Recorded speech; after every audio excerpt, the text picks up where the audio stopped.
баярлахыг. Монгол Улсын ерөнхийлөгч Илбэг Америкийн нэгдсэн улсад хийж байгаа Пэрсний айлчлал ихэд явж байна. Энэ айлчлалаа ерөнхийлөгч маань Сан Франциско, Калифорниас хийж байгаа санамсаргүй явдал биш гэдэг нь ойлгомжтой. Юуны өмнө Сан Франциско, Калифорния, Америкийн нэгдсэн улсын баруун эрэг Монгол-Америкийн харилцааны хувьд асар их боломжийг агуулж байгаа гэдэг нь ойлгомжтой. Энэ боломжийг хоёр талын харилцаа хамтын ажиллагаанд бид аль болохоор дүүрэн ашиглахыг гадаад бодлогын үйл ажиллагаанд зориулж байгаа. Энэ чухал бид маргааш Сан Франциско хотод энэ баруун эрэгтэй Монголын байнгын үйл ажиллагаатай консулын газраа нэгэхээр саяхан шийдсэн.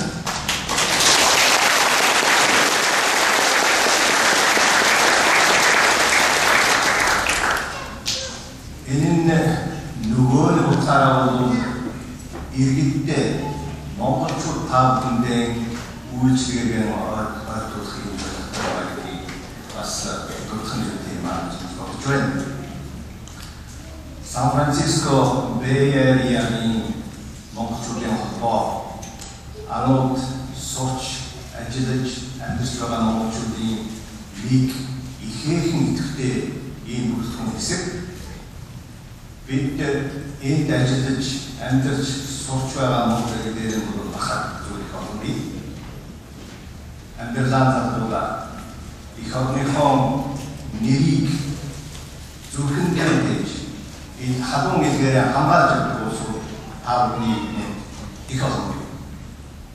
За энэ маань Октан Монгол-Америкийн ард түмэн Монгол Америкчүүдийн хоорондын тэр бидний зорж бэхжүүлэхийг хичээж яваа энэ найрыг бэхжүүлэх гол шижин судас юм аа гэдэг нь ойлгомжтой юм аа. Тэгэхээр энэ олон үгэн утгыг харж үзээ ерөнхийлөгч маань өөрийнхөө албан ёсны айлчлалыг эндээс ихя гэж ингэж шийдсэн ойлгомжтой. Ингээд та бүхэнд энэ ерөнхийлөгчтэйгээ уулзаж халуун дотны яриа өрнүүлэхээр хүрэлцэн ирсэн элчин сайдын яамны өмнөөс алгаах дэлхийд Монгол Улсын ерөнхийлөгч төлөвлөлт үйлчлүүлж яа.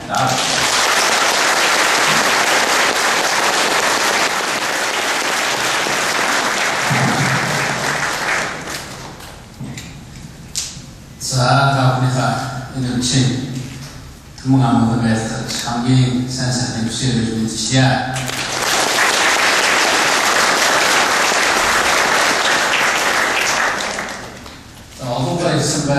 Сайхан байна. Энэ таатай уулзах сайхан байна.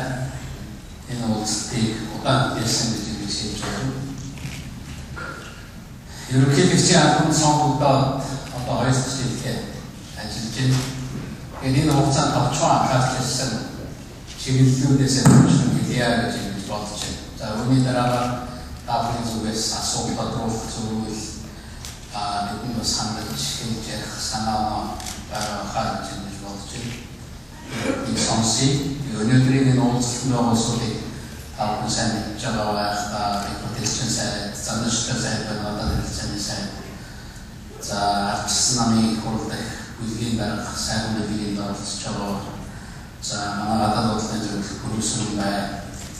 За олон тайлбарлах мэдээллийн асуудал гэсэн зөвлөх ажиллаж байгаа энэ бас одоо суралцж байгаа манай Амбатар байна. За энэ улсууд тавхын өмнө таарч байгаа гэж бодож байна. Тэгэхээр аль чамны төрийн тэрмүний хамгийн чухал анхаардаг гол асуудал мэдээж улсын үндэсний аюулгүй байдлын асуудал. Энэ асуудал маш их анхаарлаа хандуулж ажиллаа.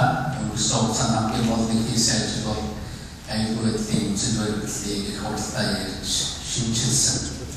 Нэггүй бид нар санхүүгийн асуудал, мөнгөний асуудлыг анхаарал хандуулж асуудал шийддэг байсан бол одоо цаашдаа Монгол улс аюулгүй байдал үндэсний эрх ашиг гэдэг тэр бол шалгуураа асуудалтай дээрээс ахуулаад дороо анхан шатнаас ахуулаад дунд шат бүх шатндаа энэ шалгуурыг барьж яаж байгаа. Тэгэхээр энэ асуудал бол өөрөөр хүрээтэй таах мэдж байгаа. Тэгэхээр ер нь Монгол хүний аюулгүй байдал, Монгол улсын аюулгүй байдал гэж харах ёстой.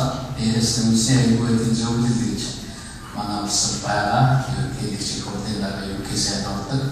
Энэ зөвлөлөөр тодорхой үндэсний ашигтай холбоотой тэр бүр олон нийтэд гардаг үйл шийдвэрүүдийг ярилцж гаргадаг. Тэгээд энэ аюулгүй байдлын зөвлөлийн хэрэггүй нь бас ерөнхийлөгч байдгийг таах мэдж байгаа гэж бодож байна. За хоёр дахь нэг гол анхаарч ирсэн асуудал бол иргэдийн оролцоо, орон нутгийн эрхийн асуудал. Ер нь бид нар иргэний нийгэм байгуулна гэж хэлээд иргэд нь оролцдоггүй бол тийм иргэний нийгэм бол хэвдэн хэрэггүй. Хүний эрх гэж яриад хүний нэмэгдэггүй тийм эрх бас хэрэггүй. Тийм учраас энэ иргэний оролцооны асуудал чухал. Тэр засаг байгаа учраас Монгол улсын иргэд байгаа ш. Монгол улсын иргэд байгаа учраас өнөөгийн төрөлсөг байгаа. Ерөнхийлөгч нэг сонгогдсон засгийн газар гэж байгуулагдсан их хурлын гэж ажилтдаг гэж ойлгох ёстой. Тэгэхээр бидний өөрөөр Монгол улсын иргэдийн нийтлэг шүүгчдэр биднээс биш дарамтлах тийм бишээ одоо ойлгох цаг болсон гэж бодож байна. Тэгээд энэ ер нь аюул үйлс ажиллагаа явуулалтад бид өөрсдөөс хэлж үлгэрлэж өөрийнхөө үйл ажиллагаа өөрийнхөө үйлдэл аюул үлгэрлэхийг хичээж байгаа. Ерөнхийлөгчийн хамтны газар иргэний танхим гэж байгуулсан учраас манай ерөнхийлөгчийн суудаг байсан. Тэр төрийн тэргүүнүүдийн суудаг байсан. Тэр өөрөө тэгээд цаашаа өргөдгөл иргэний танхим байгуулсан. Ер нь ерөнхийлөгчөөс гарах гэж байгаа шийдвэр, их хурлаар орж байгаа шийдвэр, за их хурлаар хэлэлцэж байгаа орны анхаарал татж байгаа асуудал одоо иргэний танхимыг яригддаг ийм хэвссэн заншил тогтсон. Ихэнх асуудал шууд телевизээр дамжигдаж одоо телевизийн сувгуудаар дамжиж ингэж ярилцдаг болж байгаа. Тэгэхээр энэ бол ингээд тогтож байгаа. Олон аймагуудад иргэний танхим байгуулагдаж байна, дэмжиж байна. Тэгэхээр миний нэг хэлдэг юм бол иргэдтэй асуудал шийдэх бол амраа. Наацхан та нар оролцсон шүү дээ. Миний надтай холбоотой миний сонирхлыг хүндсэн асуудлыг надгүйгээр битгий шийдэлтэй гэж чинь ба арчлын хамгийн гол уурсаж чимээстэй. Тэгэхээр сонирхож байгаа улсууд нэрээ ярилцсан асуудал шийдсэний дараа тийм шийдвэрийн биелэлт нь сайн байдаг. Та оролцож шийдсэн шүү дээ. Та мэдж байсан шүү дээ. Таны хэлсэн саналын тусгагдсан гэх маягаар ажиллахын бол илүү шийдвэр хэрэгжилттэй төрөлсгөний хөндлөлтэй байх ийм боломжтой юм л да. Тийм учраас энэ ажлыг цаашаа үргэлжлүүлж ер нь цаашаа Монгол төлөвлөлийн ардчлалаас илүүтэй цаашаа шууд ардчлалын хэлбэрийг бид хөгжүүлэх ардчлал гэж авчир зүгээс суугаад байх хэрэггүй юм дандаа өдөр тутмын хөгжил. Тийм учраас шууд ардчлал гэж юу хэлж байгаа гэхээр ихэнх асуудал Монгол улс сумын хэмжээнд, аймгийн хэмжээнд асуудлыг иргэдээс асууж шийддэг ийм хэлбэрлэл ирээдүйдээ шийдэж ийм хандлагаар явж байгаа. Энэ утгаараа бид нар зарим өндөр ардчлалтай гэж ярьдаг улсуудаас ч төрүүлж энэ институтийн хөгжүүлэлтийн боломж бий. Нөхөж хөгжих боломж байна. Хүний эрхийн асуудал дээр, иргэний эрхийн асуудал дээр нэг хөгжилтэй хөгжил дэвшсэн дэвшээгүй орны тухай тийм иргэдийн тухай ярих бол шаардлагагүй байх гэж бодож байна. Ер нь цаашаа Монгол улс хэмжээ улс бид иргэдээр асуудал шийдвэр. Би сая Монголын холбооны улсад ажилласан нэлээд хүнд хэлцээрүүд явуулсан. Тэгэхээр энэ парламентын засагт бас ч би ерөнхийлөгчийн ганцаараа шийдэх юм байхгүй. Цаашаа их хурл ер нь бид иргэдээс энэ асуудыг шийдэх асуудал. Иргэдтэй ярьж шийдэх. Би мэдхгүй манай иргэд нэг гэдэг энэ зарчим бол Монгол улсын их ашиг цаашаа орчин тогтнохоодаас нэлээд холбоотой болов гэж бодож байна. Энэ хүмүүгээр цаашдаа иргэдийн оролцоо улам нэмэгдүүлээ. Энэ чиглэл болон эрчимтэй ажиллана. Тэгээд иргэдтэй хэдийд оролцдог байгаад тэнд нэрх байж боломж байж оролцсон. Энэнийг бас манай зарим улсууд сайн ойлгохгүй. Тэрвээ иргэдэд тэр татварын санаач байна. Орон нутгийн цуглаж байгаа мөнгө өөрсдөө зарцуулдаг болох юм бол тэр хурал тэр үйл ажиллагаа маш идэвхтэй болно. Өнөөдөр манай энэ харамсалтай наадах бай. Гэхдээ бид нар